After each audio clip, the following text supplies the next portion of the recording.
congratulate you. I congratulate you, Ambassador Philemon Yang, on your well-deserved election as President of this session of the General Assembly. Mr. President, I welcome the choice of your theme, Unity in Diversity for the Advancement of Peace, Sustainable Development, and Human Dignity for Everyone, Everywhere, which resonates with the core principles of the 2030 Agenda and aligns closely with the core values and mission of the United Nations. Excellencies, the world is at a challenging moment and in a most precarious international security dispensation.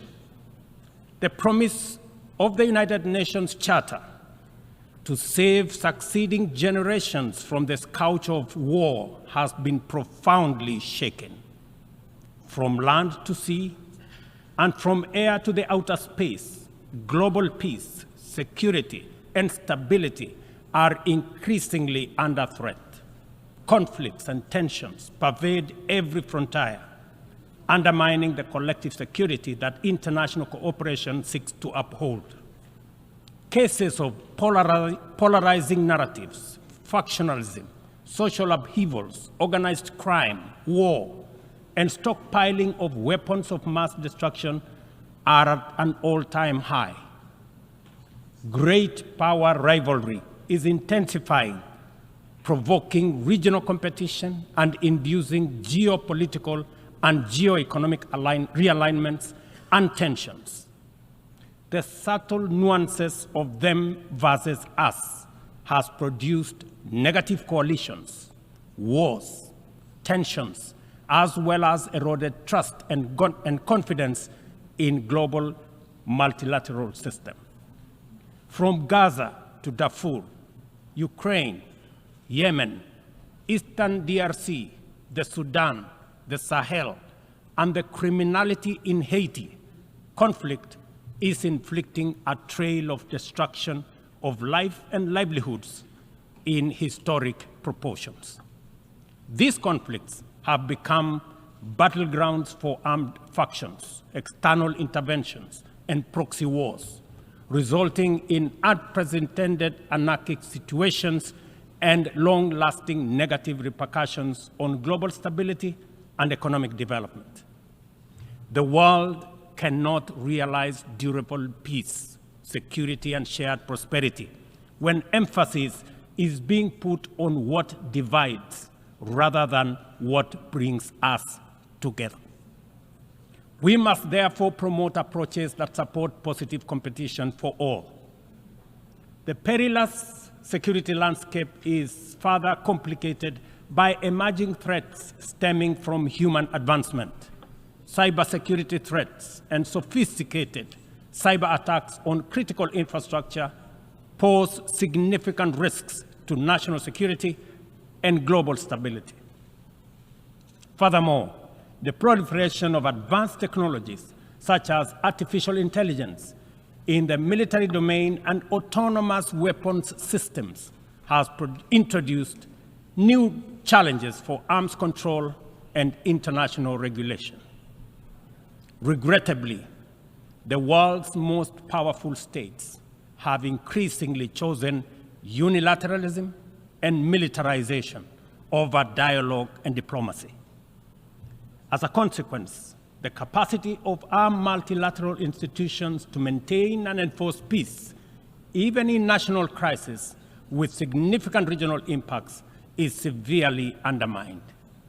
Even worse, a resurgence of nuclear arms race, buoyed by the intensifying geopolitical rivalries and tensions, has made the possibility of a catastrophic nuclear warfare a real possibility. Our vision of a world free from nuclear weapons and other weapons of mass destruction is dying incrementally. We must not sit back and leave the future of upcoming generations to fate. We must intentionally rise to the occasion to meet the challenges of our time by reaffirming the core values of the UN Charter. We need to muster the political will and collectively reinforce our diplomatic efforts to confront the security threats through comprehensive, multi-pronged, and context-specific approaches. Excellencies, Kenya's commitment to international peace and security is unwavering. We continue investing in efforts that promote stability and harmony both within our region and beyond. We are committed to continuing to mediate, facilitate, and support peace initiatives and processes in our region, contributing to regional peace operations and the UN peacekeeping missions. Through our participation in the Africa Union Transition Mission in Somalia, we have stood side by side with our sisterly neighbor, Somalia, in their fight against Al-Shabaab. We are proud that Somalia will soon take up a seat as a non-permanent member of the Security Council, underscoring the tremendous progress achieved in consolidating peace and stability in that country. The UN must, however, continue to support Somalia in forging an agreement on the post-2024 security support. Kenya welcomes the adoption of the Security Council Resolution 2719, establishing a framework for financing Africa Union peace support operations through UN-assessed contributions, thereby enhancing our collective peacekeeping efforts. A well-funded AU peace operation are not only an African priority, but a global good, considering the complexity and interconnected nature of emerging threats to international peace and security. Earlier this year, and at the request of the leadership of South Sudan, I launched the All-Inclusive Tumaini Initiative, bringing together the warring parties and the political leadership of South Sudan to address the root causes of the protracted conflict in that country. I commend the leadership of South Sudan and all the participating parties for their commitment to the peace process. I also thank all regional and international partners for their unwavering support, both political and financial, to the South Sudan Tumaini Initiative. Ladies and gentlemen, at the last General Assembly, I announced Kenya's readiness to lead a multinational security support mission to Haiti at the Haitian government's request.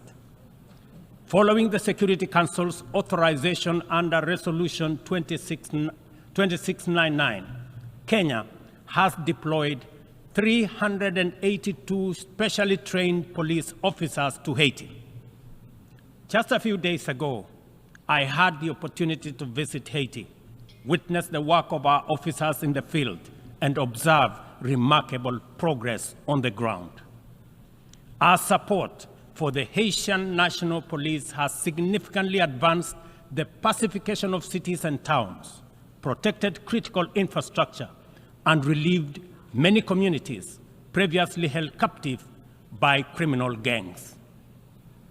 I also commend Haiti's political leadership for forging an agreement and a promising roadmap towards free, fair, and democratic elections. We are deeply grateful for the financial and logistical support from the United States, Canada, and other member states that are shouldering this heavy burden. This has been critical to the MSS's deployment thus far. However, Kenya and other Caribbean and African countries are ready to deploy, but are hindered by insufficient equipment, logistics, and funding. I appeal to all member states to stand in solidarity with the people of Haiti by providing necessary support, either directly to MSS contributing countries or through the UN Trust Fund. I must emphasize, however, that Kenya will deploy the additional contingent towards attaining the target of all the 2,500 police officers by January next year. The progress is the progress so far in Haiti demonstrates that what was once deemed mission impossible is indeed a present and undeniable possibility. Mr. President, we must candidly acknowledge that international cooperation in its current form has clear limitations. It is constrained by entrenched systems and structures that prevent effective action and meaningful progress. Since the last General Assembly, the global situation has deteriorated across multiple fronts. Conflicts have deepened, economic disparities have widened, and the climate crisis has intensified.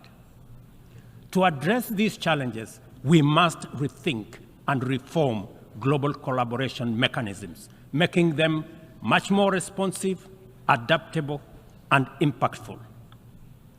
The existing international security architecture, represented by the UN Security Council, continues to hamper efforts to maintain international peace and security.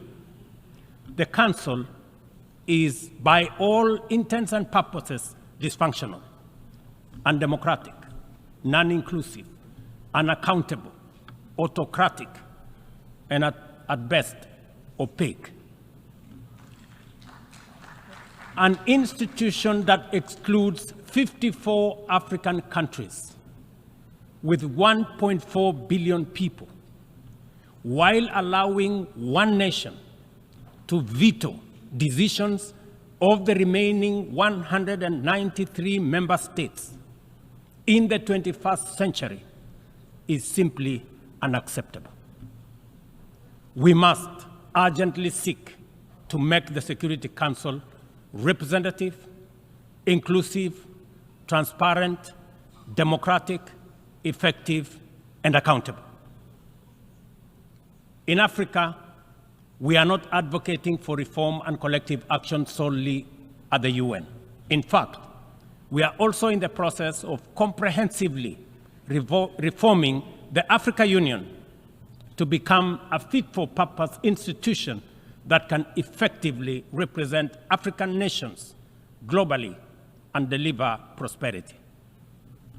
Excellencies, peace and development are inseparable pillars. One cannot flourish without the other. Yet, the 2024 Sustainable Development Goals report paints a bleak picture. Only 17% of targets are on track.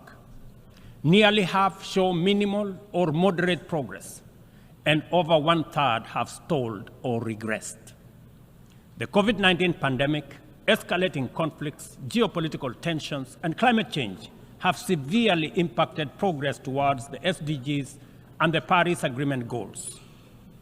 Inadequate and unsustainable means of implementation, particularly in financing, technical support, and capacity building, continue to obstruct our efforts to realize the 2030 agenda.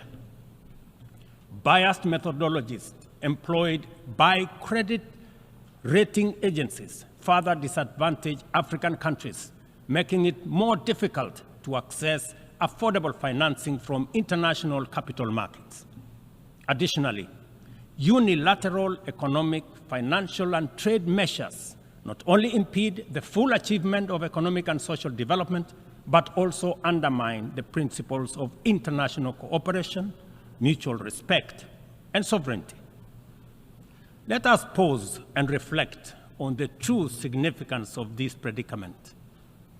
Many countries in the global south are forced to choose between buying medicine and hospital equipment or paying their debt obligations, and between buying textbooks for school-going children or paying their debt obligations. They are forced to choose between hiring teachers and making sure that there is equipment in schools or paying their debt.